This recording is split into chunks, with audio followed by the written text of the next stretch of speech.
جس گناہ کو ہم ہلکا سمجھتے ہیں نا، پکڑ کا باعث بن جاتا ہے. جیسے حج عمرے ہیں، سفید داڑھی بیان ہے، لیکن یہ نہیں پتا اس عمر میں کہ کسی کو برے القابات سے پکارنا یہ منع. یہ نہیں پتا کہ وفاق المدارس کے رسالے میں لکھا ہے کہ طالب علم کی بے عزتی کرنا، اسے اذیت دینا، مذاق اڑانا، ابے یہ اٹھا لا، تبے یہ اٹھا لا، یہ بے تکلفی ہو گئی. اور پھر ان کے دل میں جو استاذ کی بھی بے وقتی ہوتی، ابے تبے اور برے القابات بند کرنا شروع. برے القابات یہ نہیں پتا کہ کتنی بڑی برائی ہے. بیوی کے عیب نکالنا، شوہر سے زبان درازی کرنا. اب یہ تو ایک ساتھ میں نے 6-7 چیزیں بتا دیں. تو یہ اصلاح اس کو کہتے ہیں کہ میری کسی بات سے اللہ ذرہ برابر ناراض نہ ہو. معرف القرآن جدید جلد نمبر 8 صفحہ 146 سے 150، مفتی اعظم مفتی شفیع صاحب رحمۃ اللہ علیہ. پارہ نمبر 26 سورہ حجرات آیت نمبر 11. مذاق اڑانا، طعنا کرنا، برے القابات سے اللہ کی طرف سے منع ہے.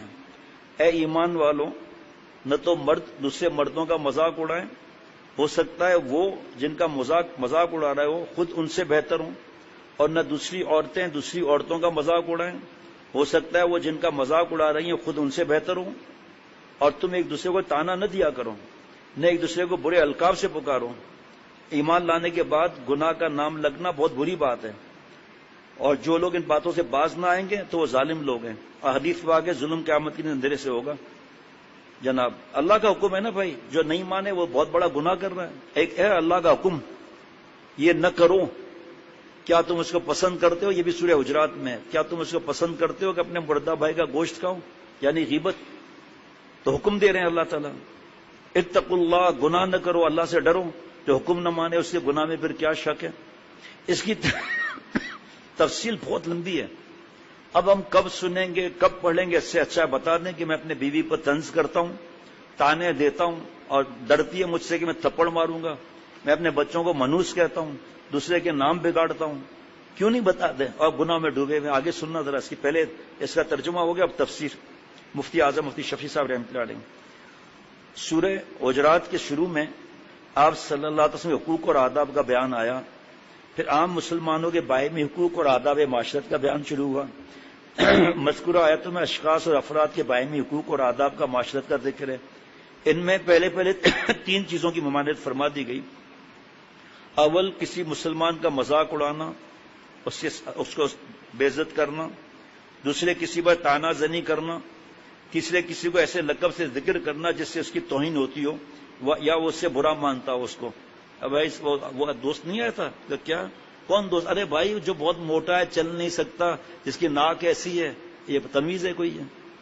ہمارے نام پر کوئی ایسا کہے تو. ایک کمار ہوتے ہیں نا، مٹی کے برتن بناتے ہیں، تو لوٹا بنا رہا تھا، تھوڑا ہاتھ ایسے ہوا تو لوٹا ٹیڑھا ہو گیا وہ مٹی کا. تو اس نے پھر اس کو آگ میں رکھتے ہیں وہ لال ہو جائے.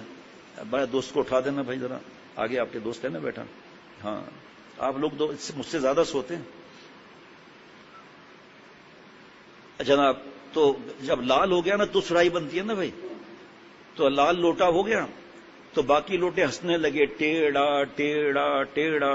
تو وہاں رومی رحمۃ اللہ علیہ ہمارے حضرت والا صاحب نے سنا کہ فرماتے ہیں میں جواب دیتا ہوں کہ بھئی آپ مجھ پر تھوڑی ہنس رہے ہو، جنہیں مجھے مینوفیکچر کیا ہے، جس نے مجھے بنایا کمبار، آپ اس پر ہنس رہے ہو، میرے پر تم نہیں ہنس رہے. آپ تو کوئی کالا ہے، گورا ہے، چھوٹے قد کا ہے، میری ماں بہن بہو بیٹیاں کئی ملکوں شہروں میں سنتی ہیں. سوچو ذرا، کسی کے رنگ کے بارے میں بولنا، قد کے بارے میں بولنا، لمبے قد کے بارے میں بولنا. رشتہ لینے جاتے ہیں اور پسند کر کے آخر میں کہتے ہیں کہ استخارہ کرنا ہے، اس میں کئی عرصہ لگا کر ان کو اذیت دیتے ہیں، یہ گناہ الگ. اس کے بعد کہتے ہیں استخارہ میں نہیں آیا، جھوٹ بولتے ہیں. پتا چلا کہ اس کا قد چھوٹا ہے. آپ کی میری بیٹی کا قد چھوٹا ہوتا تو اس کے آواز میں لکنت ہے، تو لکنت نہ ہو تو پھر کیسے معاملات ہیں؟ اللہ کی طرف سے ہی ہے. ان کا مذاق اڑانا، طنز کرنا اور ان کی نقل کرنا، یہ اس کے دل کی حالت کیا ہوگی؟ دیکھو نا، برتن پر ہنس رہا ہے نا، برتن پہ تھوڑی ہنس رہا ہے، جس نے بنایا اس پر ہنس رہا ہے. ذرا اللہ نے شکل اچھی دے دی، اکڑ کے چل رہے ہیں. ایسے اشارہ کرتے میں یوں لڑکیوں کو پٹاتا ہوں. سورہ یوسف کی تفسیر میں دیکھ روح المعانی میں تیرے حسن کا شکر یہ ہے تو کہ تیرا حسن کسی گناہ میں مبتلا نہ ہو. یہ خوش ہوتا ہے کہ میں نے پھنسا. اب کیا بتاؤں کیسے تفصیل بیان ہو سکتی ہے بھائی صرف اس جملے پر. مذاق اڑانا, طنز کرنا, اس کو چلی گئی, اس کو کھانے کی تمیز نہیں ہے, بسکٹ کیسے کھائے, کھانا کیسے کھایا, لگتا ہے غیبت شروع ہو گئی. اصل دوسرے ہنس بھی رہے, ہاں ہنس بھی رہی ہیں یا ہنس بھی رہے ہیں, ان کو پتہ ہی نہیں سب مل کر ایک ہی گناہ ہے. غیبت کرنا بھی حرام, سننا بھی حرام. کیوں سن رہے ہیں؟ اٹھ کے چلے جائیں وہاں سے جناب. اللہ اللہ, ایسے لقب سے ذکر کرنا جس سے اس کی توہین ہوتی ہو یا وہ اس سے برا مانتا ہو. مسلمان کے ساتھ تمسخر کرنا. امام قرطبی رحمۃ اللہ علیہ نے فرمایا کہ کسی شخص کی تحقیر اور توہین کے لیے اس کے کسی عیب کو اس طرح ذکر کرنا جس سے لوگ ہنسنے لگیں, اس کو مذاق تمسخر کہا جاتا ہے. اور شریعت نے مزاح کی اجازت دی ہے, مذاق کی اجازت نہیں دی. مزاح سے دوسرے کو تکلیف نہیں ہوگی, مذاق سے تکلیف ہوگی جو حرام ہے, مومن کو اذیت ہے. فیل ہو گیا, مذاق اڑا, کیوں آپ نے ٹاپ کیا MBA میں بھائی, تو اس کو حقیر سمجھ رہے ہو نا. اور حقیر سمجھنا کتنا بڑا گناہ. دیکھیے اصلاح سے اس طرح دیکھتے جائے, جگہ جگہ میں رک رہا ہوں کہ اس کی تشریح کیسے بیان کروں, اس کی تشریح کیسے بیان کروں. تکبر پہ میرے پاس ہی 600-700 صفحات رکھے ہیں, کیسے بیان کروں. اس سے اچھا ہے آدمی تکبر کا سمجھے کیا ہے, اپنی اصلاح کرے. میرے اندر تکبر ہے, میں مذاق اڑاتا ہوں جناب. کسی کا فیل ہو گیا, کسی کا پروموشن نہیں ہوا, اکڑ آ گئی. اور جیسے زبان سے ہوتا ہے ایسے ہاتھ پاؤں وغیرہ سے اس کی نقل اتارنے یا اشارہ کرنے سے بھی ہوتا ہے. اور اس طرح بھی کہ اس کا کلام سن کر بطور تحقیر کی ہنسی اڑائی جائے. اور بعض بزرگوں نے فرمایا کسی شخص کے سامنے اس کا اسی طرح ذکر کرنا کہ اس سے لوگ ہنس پڑیں. یہ سب چیزیں بنص قرآن پاک سے حرام ہیں. حرام کی بات آ رہی ہے قرآن پاک میں, نص سے ثابت ہو رہا ہے, یعنی قرآن پاک کی وحی سے ثابت ہو رہا ہے جناب. اور اللہ تعالیٰ نے اس مذاق وغیرہ کی ممانعت کا قرآن کریم نے اتنا اہتمام فرمایا کہ اس میں مردوں کو الگ خطاب فرمایا, عورتوں کو الگ, تاکہ کوئی یہ نہیں سکے ہمارے لیے نہیں تھا. دونوں میں یہ ہدایت فرمائی. جو مرد کسی دوسرے مرد کے ساتھ استہزاء اور تمسخر, مذاق, تکلیف, اس کو کیا خبر ہے کہ شاید وہ اللہ کے نزدیک جس کا وہ مذاق اڑا رہا ہے ہم سے بہتر ہوں. اسی طرح جو عورت کسی دوسری عورت کے ساتھ, دیکھو بھائی ایک خاتون ہے, طبیعت ناسازی, وزن بڑھ گیا, تو اس سے ہمدردی, محبت اور دعا کرنی چاہیے, طنز کرنا چاہیے یا اس کے لقمے گرنا چاہیے. میرے بھائی ہمارے بس میں نہیں ہے بیان کرنا, پہلے بتا دیتا ہوں, میں تو اللہ والے کا غلام ہوں. اللہ والے بھی ان مضمونوں پر بیان کر کے آخر میں کہتے ہیں ہم سے نہیں ہو سکا. اللہ تعالیٰ نے ہمیں دین کی توفیق دی بیان کرنے کی. مذاق اڑا رہے دوسرے کا, ایسے بولنا ہی نہیں آتا, ایسے تمیز نہیں ہے بات کرنے کی. جو ہماری تعریف کرے ہمارا اپنا ہے, جو ہماری بات نہ سمجھے, مشکل پیدا کریں, اس کو کہتے ہیں نہیں بھائی اس کے اندر حسد ہے, جلن ہے, اس پر محنت نہیں کریں گے کیونکہ اس میں محنت زیادہ لگے گی, اس پر محنت کرنا ہی نہیں ہے. یہ اس نے زن رکھ کر ثواب پا کر اور اس کا بات کر رہے ہیں. خود تو محروم رہے نا دوسروں کو اذیت دینے سے. اب اس کا مطلب نہیں سمجھتے, شیخ نے کسی کو ڈانٹ دیا اور دیکھو شیخ نے ڈانٹ دیا, اب اس پر الگ بیان ہوگا کیا؟ اس پر 100 صفحات سے زیادہ کا بیان ہے. پھر کتاب عطیہ ملتی ہے, لے لیں. تکبر کی کتاب اگرچہ 500-600 صفحات ہیں, لیکن کچھ چند صفحات کی کتاب ملتی ہے 50 صفحات کی, اس میں پتہ چل جائے گا میرے تکبر ہے یا نہیں جناب. اسی طرح جو عورت کسی عورت کے ساتھ استہزاء اور تمسخر کرتی ہے تو اس کو کیا خبر کہ شاید وہی اللہ کے نزدیک اس سے بہتر ہو.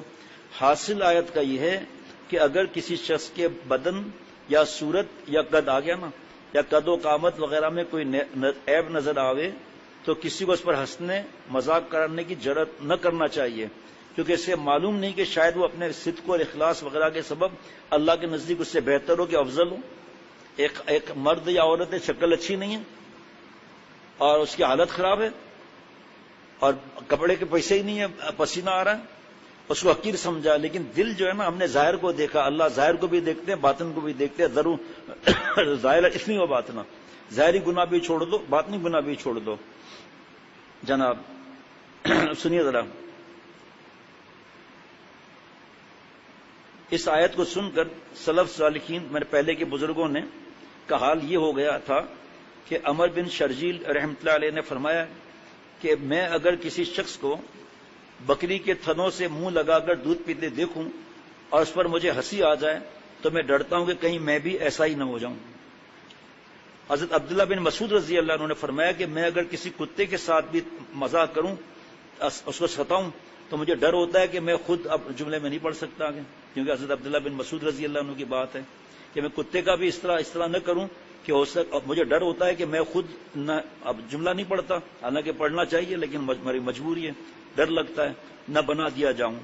صحیح مسلم میں حضرت ابو ہریرہ رضی اللہ عنہ سے روایت ہے کہ رسول اللہ صلی اللہ علیہ وسلم نے فرمایا، اللہ تعالی مسلمانوں کی صورتوں اور ان کے مال اور دولت پر نہیں فرماتا نظر، بلکہ ان کے قلوب اور اعمال کو دیکھتا ہے۔ ضرور ظاہر الاثم والارتناب الا من اتى الله بقلب سلیم، قرآن پاک، قلب سلیم اللہ اس کو دیکھتا ہے، وہی جنت میں جائے گا۔ وہ حدیث پاک، الا ان فی الجسد مضغہ اذا صلحت صلح الجسد كله واذا فسدت فسد الجسد كله الا وهي القلب، جسم میں گوشت کا لوتھڑا ہے، آپ صلی اللہ علیہ وسلم فرماتے ہیں اگر وہ صحیح تو سب صحیح، غلط تو سب غلط، خبردار وہ کیا ہے؟ وہ دل ہے۔ اوور اے ٹینک سمجھو، اوپر چھت پر ٹینک سمجھو، پانی تو پانی، زمزم تو زمزم، شربت تو شربت، گٹر لائن تو گٹر لائن۔ جس دل میں لڑکیاں اور گندے خیالات، بدماشیاں بیٹھی ہوں گی، اس کے دل میں اللہ کہاں سے آئیں گے؟ اتنا بڑا معاملہ ہے یہ، اللہ دل کو دیکھتے ہیں۔ اس وقت جو بیان کرنے والا ہے وہ اللہ کے لیے بیان کر رہا ہے یا بابا کے لیے بیان کر رہا ہے؟ آپ لوگ کہیں گے اللہ کے لیے، آپ کا سرٹیفکیٹ نہیں چلے گا۔ اللہ کو پتا ہے کس لیے بیان ہو رہا ہے یہ، اللہ کو پتا ہے بیان کرنے والا آگے کیا حرکت کرنے والا ہے۔ اس لیے کتنے انسان کا ووٹ مل جائے کچھ نہیں ہوتا۔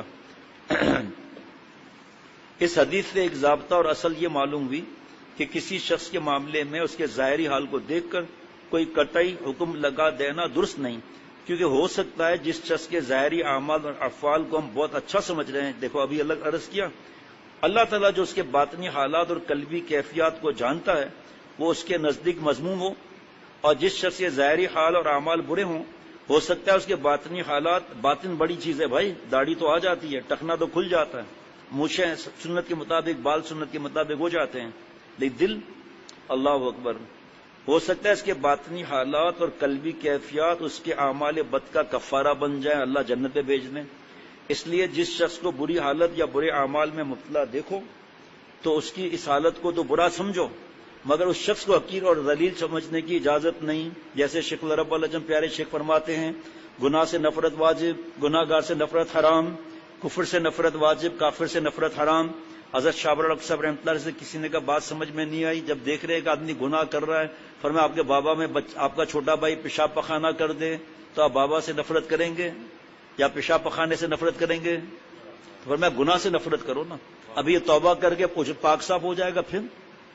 حضرت شابر القصب نے فرمایا بھائی بتاؤ آپ کے گھر میں کتنے کمرے ہیں؟ کہ حضرت جی 3۔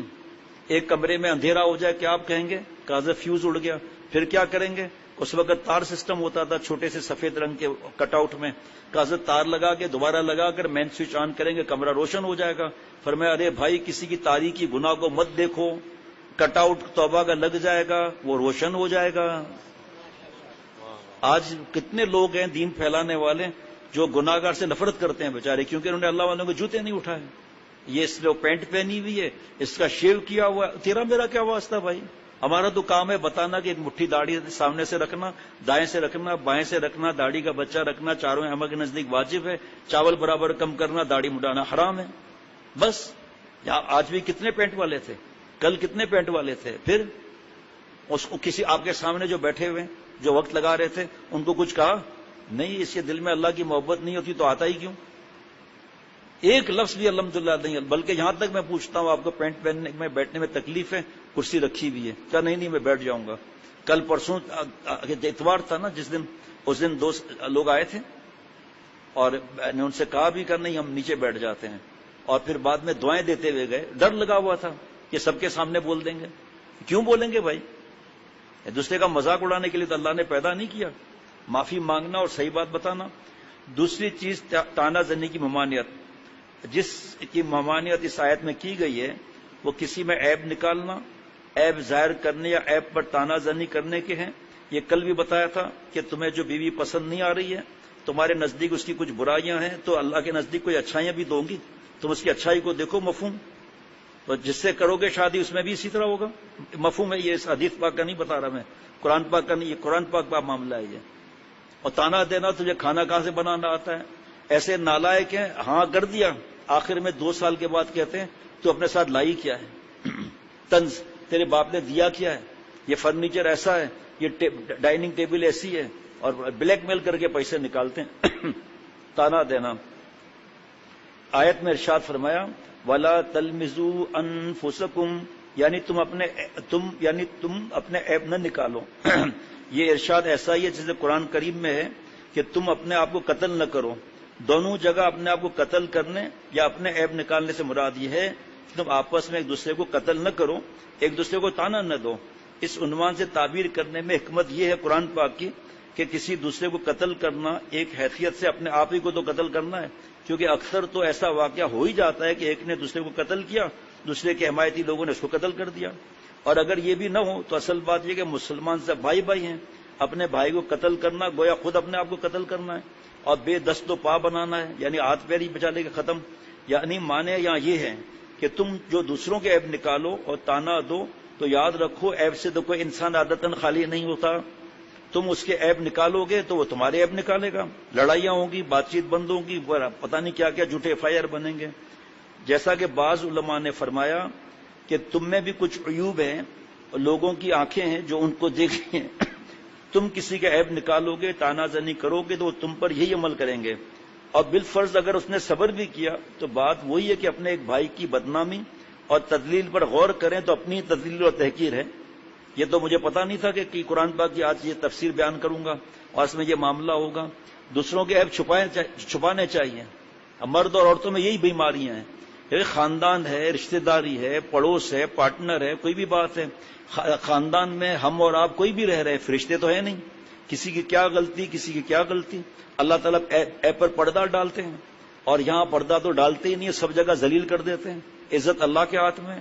اور بھائی آپ کو کوئی مسئلہ ہوا، آپ نے بڑوں کو بتایا، وہ جانے، آپ غیبت کر رہے ہو اور جگہ جگہ آپ بتا رہے ہو کہ اس نے یہ کیا، اس نے یہ کیا، اس نے وہ کیا، اس کی توبہ کا انتظار نہیں، اس نے توبہ نہیں کی ہوگی۔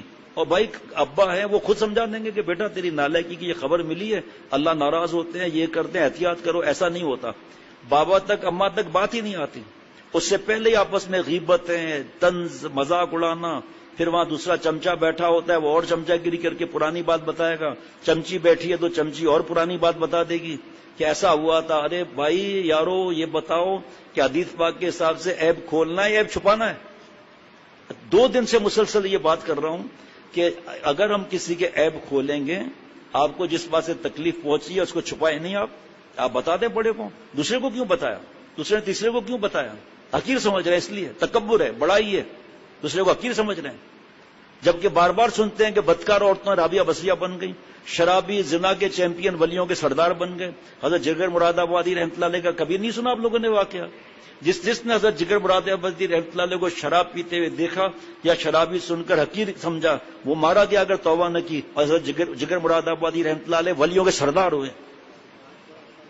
حضرت فضیل بن عیاض رحمۃ اللہ علیہ جو محدث نکلے، ڈاکوؤں کے سردار تھے، اللہ نے نہ صرف ان کو ولایت دی بلکہ محدث بنایا، بڑا حجت ہوتی تھی حدیث پاک۔ ان کے بیٹے محمد وہ بھی بڑے محدث نکلے۔ اور اڑاؤ مذاق حضرت فضیل رحمۃ اللہ علیہ کا۔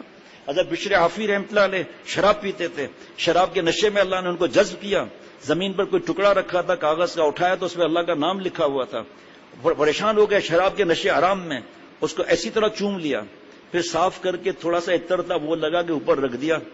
خواب میں آواز سنی، اے بشر حافی تو نے میرے نام کو اتنی عزت دی، کل سے اللہ تیری عزت قیامت تک عطا فرمائیں گے۔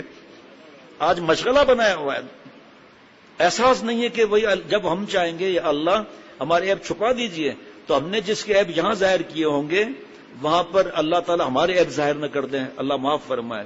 اور جہاں ہم نے دوسروں کے عیب کو چھپایا ہوگا تو اللہ تعالیٰ یہاں بھی وہاں بھی ہمارے عیب چھپائے گا۔ بھئی ایک آدمی ڈرگس یوز کر رہا ہے، شراب پی رہا ہے، گڑبڑ کر رہا ہے، لڑکیوں کے پیچھے ہے، لڑکے کے پیچھے ہے کوئی خاتون، تو بھائی اس کے بابا کو بتا دو۔ باقی جگہ جگہ آپ کو پتا ہے یہ جو لڑکا جا رہا ہے نا یہ ڈرگ پیتا ہے، یہ شرس پیتا ہے، تیرا کیا واسطہ؟ دعا کی میرا بھائی، مسلمان بھائی ہے نا، دعا کی اس کے لیے، اے اللہ آپ کا احسان ہے کہ آپ نے مجھے چرس ہیروئن سے بچایا ہوا ہے، اللہ میرا بھائی ہے، اے اللہ ایسے بچا دے، مجھے بھی ہدایت دے، اسے بھی ہدایت دے، مجھے بھی اللہ والا بنا، اس کو بھی اللہ والا بنا۔ شیطان کیسے کیسے کارنامے دکھاتا ہے۔ اب کوئی اصلاح نہیں کراتے ہم لوگ، اپنی طرف سے بس دوسروں کے عیب کھول دیتے ہیں۔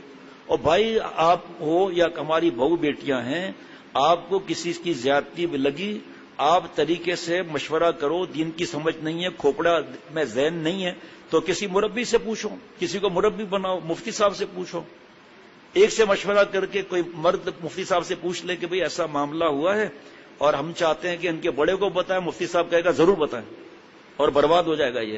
یہ مفتی صاحب نہیں فرمائیں گے تم 10 جگہ بتاتے رہو اور کیچڑ میں پتھر مارتے رہو، ذلیل کر دو ان کو، ان کی توبہ ہی تمہاری نظر میں قبول نہیں ہے۔ جہالت کی حد تو دیکھو، عقل پر کیا عذاب پڑا ہوا ہے۔ اور پھر جس گھر کے اندر ابا ہے، اماں ہے، اس کو کیوں نہیں بتاتے ہو؟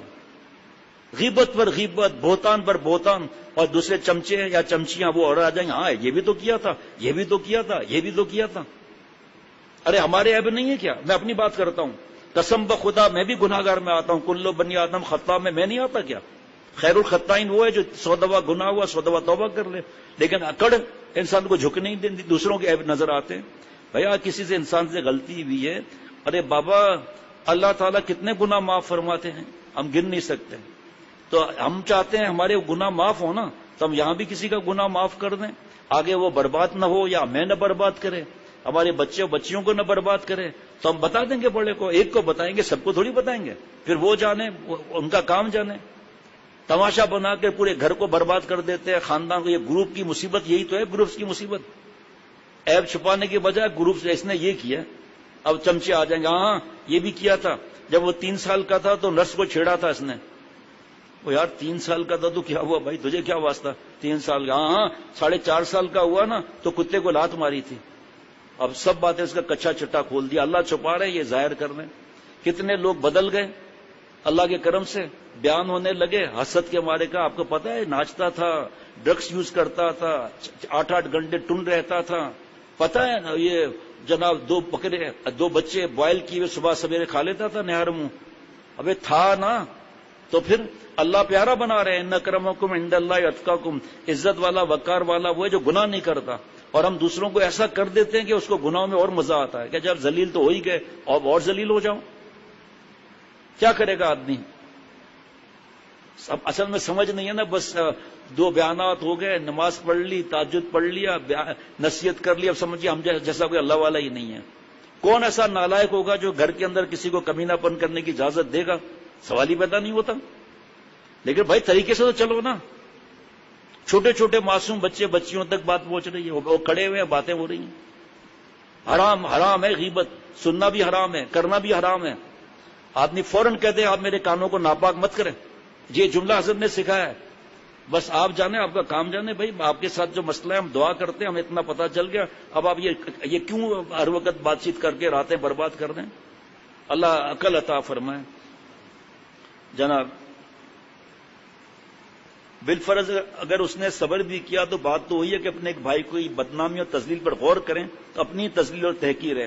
علماء نے فرمایا کہ انسان کی سعادت اور خوش نصیبی اس میں ہے کہ اپنے عیوب پر نظر رکھے، جیسے حضرت مجدد فرمایا اپنے جسم سے سانپ بچھو بندھے ہوئے ہیں، دوسروں کے موکھی کو دیکھ کر پریشان ہو رہے ہیں۔ گھر گھر میں بھائیوں میں جھگڑے بھی تو یہی ہیں کہ صبر نہیں کر رہا ابا۔ حضرت یوسف علیہ السلام جب آئے تو حضرت یعقوب علیہ السلام سے نہیں یہ فرمایا کہ ابا اس بھائی نے سازش بنائی تھی، اس بھائی نے میرے کپڑے خون لگایا تھا، اس نے کنویں میں پھینکا تھا، اس بھائی نے منع کیا تھا؟ نہیں بیٹا کیا ہوا ابا، ہم بھائیوں میں شیطان نے گڑبڑی کرا دی تھی۔ آج جیسے ہی ابا گھر میں آئے بیمار کر دیتے ہیں گھر والے، آج یہ ہوا، آج یہ ہوا، آج یہ تمہاری بیوی نے یہ کیا، تو یہ تمہاری ساس نے، تمہاری ماں نے یہ کیا۔ کیا بیمار کرو اس کو اور بیچارے کو، اور سکون سے رکھو، صبر سے رہو، دوسرے دن بتائیں جائز بات، یہ لمبی لمبی مت بات کہ بھائی یہ میرے ساتھ اس طرح برتن توڑ دیا اور اس طرح جو ہے نا میرا پکوڑا کھا گیا، یا اس طرح میرے غبارے کی ہوا نکال دی۔ اور یار یہ کوئی باتیں کرنے کی؟ بھائی پکوڑا کھا لیا تو کوئی بات نہیں، تجھے اور دلا دیتے ہیں، نہیں میرا آلو کا سموسا تھا، مجھے قیمے والا نہیں چاہیے۔ ہمارے پاس آتی ہیں نا باتیں، دماغ چٹنی ہو جاتا ہے۔ اتنے لمبے لمبے خط، اپنی اصلاح کی ایک لائن بھی نہیں ہوتی، جو مولوی فرحان نے پرسوں بیان کیا تھا اثر کے بعد۔ بہرحال اللہ انسان کی سعادت اور خوش نصیبی اسی میں ہے کہ اپنے عیوب پر نظر رکھے اور ان کی اصلاح کی فکر میں لگا رہے۔ یہ مضمون کو ڈبل ایسے صحیح کرانا ہے، لکھ لیں صبح سویرے۔ اور جو ایسا کرے گا اس کو دوسروں کے عیب نکالنے اور بیان کرنے کی فرصت ہی نہ ملے گی۔ ہندوستان کے آخری مسلمان بادشاہ سفر نے خوب فرمایا، غور سے سننا بھائی، اس کے بعد آخری بات، نہ تھی حال کی جب ہمیں اپنی خبر یہ کتنے عرصے سے تلاش کیا تھا، مجھے نہیں معلوم تھا یہاں لکھا ہوا ہے، اس کو لکھنا ہے بھائی الگ میری ڈائری میں. نہ تھی حال کی جب ہمیں اپنی خبر رہے دیکھتے لوگوں کے عیب و ہنر. نہ تھی حال کی جب ہمیں اپنی خبر رہے دیکھتے لوگوں کے عیب و ہنر. پڑی اپنے برائیوں پر جو نظر تو جہاں میں کوئی بھی برا نہ تھا. جب پڑی اپنے برائیوں پر جو نظر تو جہاں میں کوئی برا نہ رہا. نمبر 3 آخری بات آج کے مجلس کی، دوسرے کو برے لقب سے پکارنے کی ممانعت.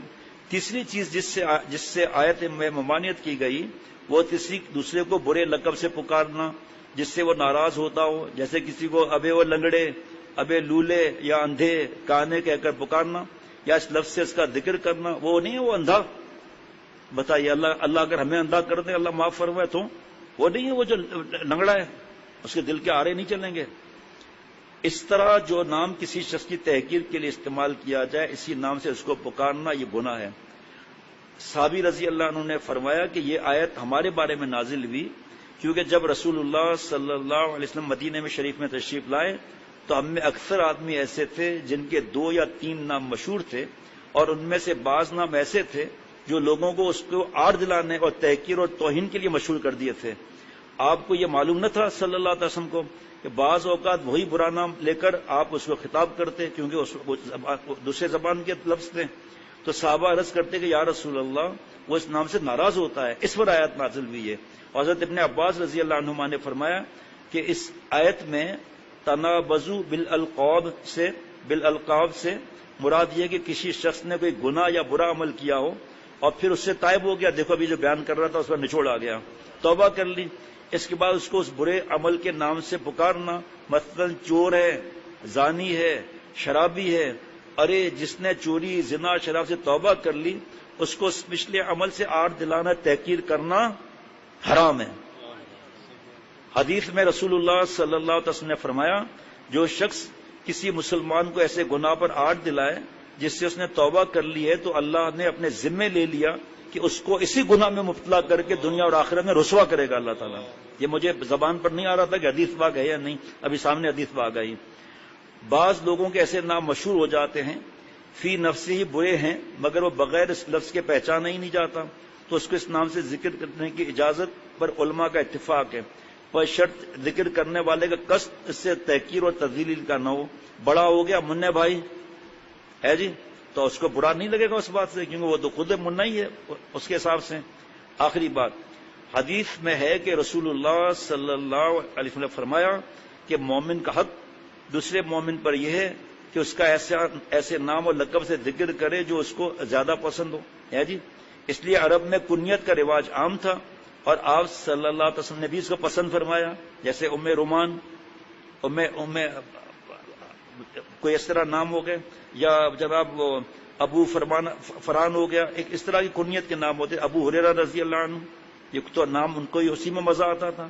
ام حبیبہ، ام رومان، ام ایمن، ام حبیبہ، تو اب تو بچی ہے، اس کی تو بیٹی ہے ہی نہیں، تو ام حبیبہ کہاں سے ہو گئی؟ لیکن کیونکہ صحابیہ رضی اللہ عنہ کا نام تھا تو منع نہیں ہے رکھنا یہ نام. خود آن حضرت صلی اللہ علیہ وسلم نے خاص کا صحابہ رضوان اللہ مجمعین کو کچھ لقب دیے تھے. حضرت صدیق اکبر رضی اللہ عنہ کو عتیق، اور حضرت عمر رضی اللہ عنہ کو فاروق، اور حضرت حمزہ رضی اللہ عنہ کو اسد اللہ، اور خالد بن ولید رضی اللہ عنہ کو سیف اللہ فرمایا. ربنا تقبل منا انک انت السمیع العلیم.